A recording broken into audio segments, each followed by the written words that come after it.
Alright, Shalom.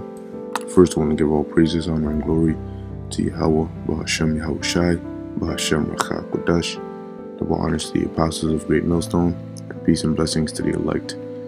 Real quick, alright, just want to touch on this topic, alright, basically revisiting it, alright, because through the Spirit, I just felt like going through it, okay, and it's the topic of understanding, what death is, okay, in the afterlife, okay, because when you look at what happens when somebody dies and how people react towards a loved one or whoever it is that they know, all right, passing away, okay, it shows you that really they lack understanding in it. Now, yeah, it's natural to mourn somebody's death, okay, but when you really have true understanding of what death is, you don't really overburden yourself with it, okay? Because the reason people fear death so much, number one, and the reason they get so sad and hurt when somebody dies is because they don't understand what death is. They don't know what happens to the person when they die. A lot of people really believe you just cease to exist, okay, after you die. But that's not what the scriptures say, man. The Bible tells you what happens after death. Okay, so I'm gonna get into it real quick, all right, because you have to understand first off, what death really is just the spirit departing from the body. Okay, that's all it is. Okay, so when because what makes us who we are isn't our flesh, it's our spirit. Okay, however, for us to really dwell in this realm and move as we do now, our spirit needs that host, the body. Okay, that fleshly body. Okay, so that's why when you're born, okay, your spirit comes into the vessel that's created by your mother and your father having intercourse, okay, sexual intercourse, and then that baby being formed within the womb of the mother. The spirit goes into that body, okay, and from then on you grow, so on and so forth until your body is no longer inhabitable for your spirit. Then your spirit departs back to the spirit world, okay, back to the Father, because that's where it came from. All right, now the spirits don't get destroyed. All right, spirits can't be destroyed, okay, because spirits are energy. They are part of the Father. Okay, so when somebody dies, it doesn't mean that they cease to exist. It simply means that they're not in this realm anymore. They're gone to the spirit world. All right, and when they go to the spirit world, all right, where the Father is, and right now where the Son is too, okay, they go back to their right mind. Okay, they understand the whole truth. Now they see what's really going on. They're not blocked mentally, all right, like some people are on the earth now. Okay, a lot of the people that came against this truth, man, that are in the spirit world, they see the whole truth. Some of them are like, damn, man, I wish I would have got down with that. And others are like, yo, man, that's it. So I'm going to read this real quick. This is Ecclesiastes chapter 12, verse 7. All right. It says, then shall the dust return to the earth as it was. Okay. Now let's get some understanding on that. What does it mean by the dust return to the earth as it was? Okay. It says,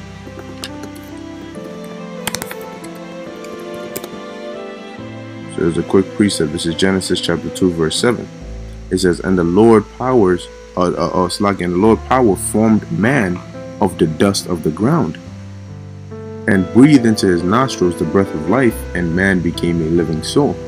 Okay, so we were formed of the dust of the ground. So when it says, then shall the dust return to the earth as it was, because it was from there that it was taken to make man. Okay, that happens when you die. Your body decomposes and breaks down back into the earth. Okay, so that's what it means by then shall the dust return to the earth as it was.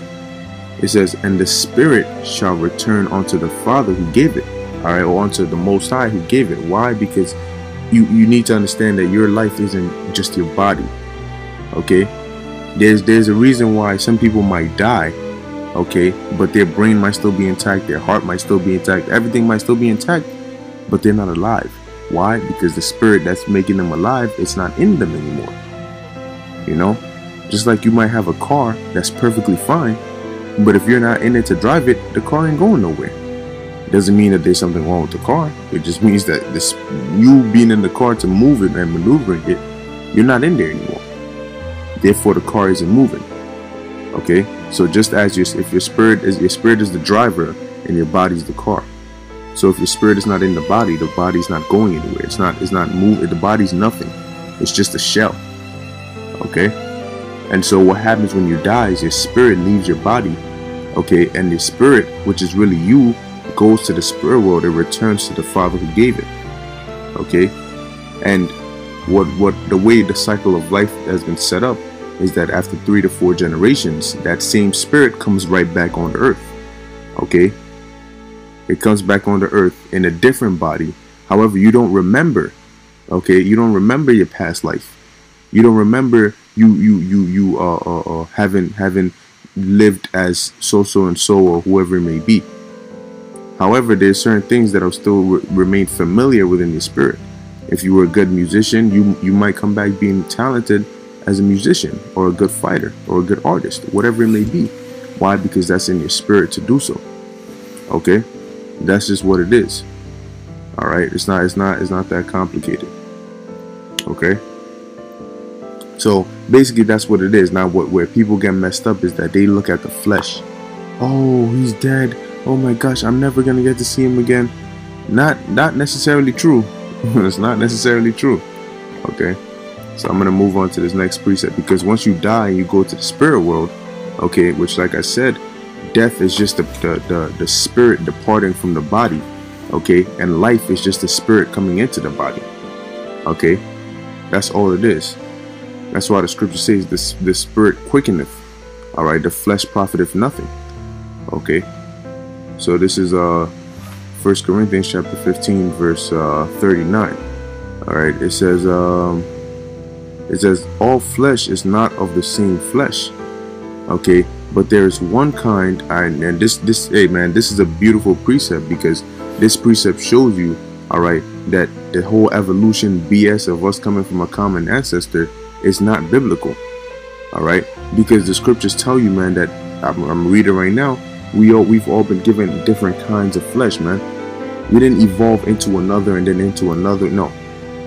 So it says all flesh is not the same flesh, but there is one kind of flesh of men, another flesh of beasts, meaning animals, another of fishes, and another of birds. But here they'll show you a diagram of one alien looking like creature, and then from it you have these creatures, and then they evolved into these creatures. And no, that's not how it works, man. The scripture just told you that. It says there are also celestial bodies and bodies terrestrial, but the glory of the celestial is one and the glory of the terrestrial is another. Okay, so there's a terrestrial body, all right, and a celestial body. Now when you go into these words, okay, celestial, it says what? Existing in heaven, things that take place in heaven. Okay, so these are bodies that exist in the heavens. All right, because when your spirit goes to the spirit world, yes, it gets a spiritual body. All right, that's just like the Most High has a spiritual body. He's not just a vapor just dwelling there, because then why would he have a throne, and how would he sit upon the throne? When you read Daniel 7 and 9, it tells you that the Most High had a garment. You know, now he wasn't hanging his garment on just air. No, he has a spiritual body. Okay, and Daniel talks about the Most High having the hair of pure wool. Okay, so his hair was woolly. That you need to have a body to have some hair. I've never seen a wind with hair before. Okay, so it says, but the glory of the celestial is one, and the glory of the terrestrial is another, because there's a difference between the spiritual bodies and the well, Slakia, let me also go into the word terrestrial. Okay, it says existing upon the earth, earthly. You see, so there's a difference between the spiritual bodies, all right, and their physical bodies, which is why when people die and they go into their spirit goes and dwells in the spiritual bodies in the heavens, the celestial bodies, they're in their right mind, because their flesh it's the terrestrial body, the flesh we're in now, that really causes us to sin and have these wicked thoughts and all these limitations. All right, the spiritual bodies are not like that. It's pure. Okay, so like it says here, the glory of the terrestrial is another. All right, and the glory of the celestial is another. So they're different. Yeah, they're both bodies, and they both might have arms and face and all that, but it's different. Okay, what's it called? Like the scriptures tell you, which I'm gonna get into. And when you're in the spiritual body, you don't feel the things of the flesh, hunger, you know, and all these different things. No, you don't get that, man. You don't feel the desire to have sex. Okay, that doesn't happen in the spirit world. That happens on earth, because sex is a fleshly desire. Okay, it's pleasure, which is something you get in the terrestrial body. All right, hunger and food and all these different things. Okay, these are all characteristics of terrestrial bodies. That's why it says the glory, all right, of the terrestrial is another. It's different. Okay, now I'm gonna jump down to verse 44. It says, "It is sown a natural body, it is raised a spiritual body. There is a natural body and there is a spiritual body." Okay, so there's a difference between the two. Now, when you die, you go in your spirit, because your spirit needs a host, a body to dwell in. All right, and that's what happens temporarily until you come back on the earth. You're in the spirit world. Okay, dwelling in that spiritual body till you come back. All right, upon the earth. Okay, but very soon, as the scriptures say, the Lord is coming back. Yahweh Shai, he's coming back, and when he changes our bodies, all right, and he gives us those new bodies, we're not going to need to die anymore, because the problem, the reason why we die and we're mortal, all right, is because our flesh isn't created to last long term. Okay, our flesh is weak, but when the Lord gives us a spiritual the new bodies, all right, which we don't know what they're going to be. I don't know the details of that. All I can tell you is the scriptures say, which I can pull it up. All right, because even it says it here. Paul said it. Or was it John? Let me see.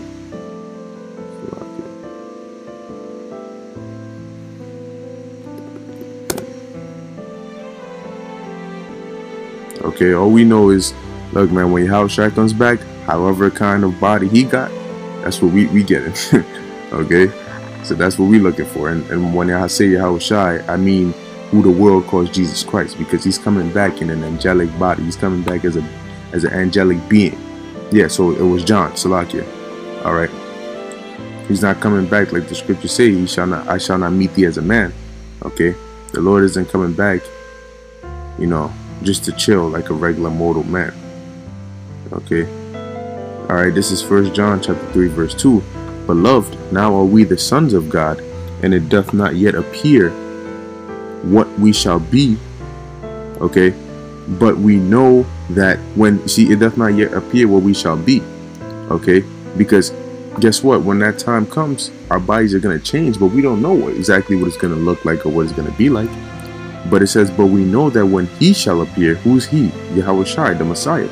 "When he makes his second coming, we shall be like him, for we shall see him as he is." Okay, so we know when we see, all right, there we go. That's it. That's what we're gonna be like. Okay, and then when we're like that, all right, we're in those new bodies. We're never gonna die. Why? Because our bodies are gonna be made so our spirit can dwell in them forever. Okay, those bodies are going to be made in a fashion which it doesn't die, it doesn't deteriorate, it doesn't get sick, it doesn't become it's like having a car that never gets messed up. You never need to buy gas, your engine never breaks down, none of that. So you never really need to replace the car. Okay, therefore you can drive it all day long, and that's what our new bodies are going to be like, right, for our spirit. That's why we're not going to die anymore, and that's what the Lord refers to when he says everlasting life. Okay, because that the Lord is going to make it so we're going to be able to live forever, because our spirit really it lives on forever. It doesn't stay in the earthly realm forever now, because it doesn't have a host or a body that can last that long. So it constantly has to keep going back to the spirit world and coming back in a new body, and going back and coming back in a new body. All right, but I'm going to end it with this precept here. This is Matthew chapter 22 verse 29. It says, Yahushua answered and said unto them, Ye do err, not knowing the scriptures, nor the power of the Most High. And a lot of people do err because one key thing that people don't understand is reincarnation. Okay, reincarnation is in the Bible, man. And hey, even the Lord said it clearly that John the Baptist was Elijah coming back. and that's why he said, if ye will receive it, you know, if you have ears to hear, he that hath ears to hear, let him hear. Okay, because it's not for everybody. So it says, for in the resurrection they neither marry nor are given in marriage, but are as the angels of the Most High in heaven. All right, and marrying, what makes a marriage is having sex. Okay, that's what joins a man unto a woman. Okay, having sex. So in the resurrection it says they neither marry nor are given in marriage, but are as the angels of the Most High in heaven. Why? Because when you die, you become like an angel in the heavens. Okay, and just like the angels don't have sex, which cuts the whole BS of the whatever they like to call the Nephilim, and the angels coming down and having sex with women and having giant babies, and no, that's mythical. It doesn't exist. Okay, so it says, but are as the angels, all right, of God in heaven. Because what? The angels in the heavens, they don't have sex. Okay, Angel Gabriel didn't come down and pop Mary or none of that, man. That's all manners and BS. That didn't happen. Okay, but you know, going back to the point, man, just that's, you know what I mean, that's just what it is. Okay, so really there's nothing to fear in death. Okay, there's nothing to fear. When you die, you just like this. That's why the scriptures refer to it sometimes as sleeping, you know, and then this so and so slept with their fathers. And when you sleep, like the elder apostle Gabar said, when you sleep, you have to wake up. You know, at some point you gotta wake up. Okay, and so that's what's coming, man. All right, the Lord, man, but that's why we have to continue enduring, all right, and laboring in this work and in this truth and in this ministry, because the Lord said what? He's going to give us a crown of life, all right, an everlasting life. Okay, an amazing body in which we can dwell in forever. Okay, and that's going to be in the kingdom to come. All right, but Lord willing, this was edifying unto the elect. All right, I just wanted to do this quick video. All right, just revisiting the topic of death and breaking it down, because like the scriptures say, man, technically there's no real such thing as death. All right, it's just the separation of the spirit from the body temporarily, because you come right back again. Okay, and just because you don't remember your past life doesn't mean that you didn't have a past life. All right, call hello Yahweh, Ba'ashem, Yahushai, and Shalom.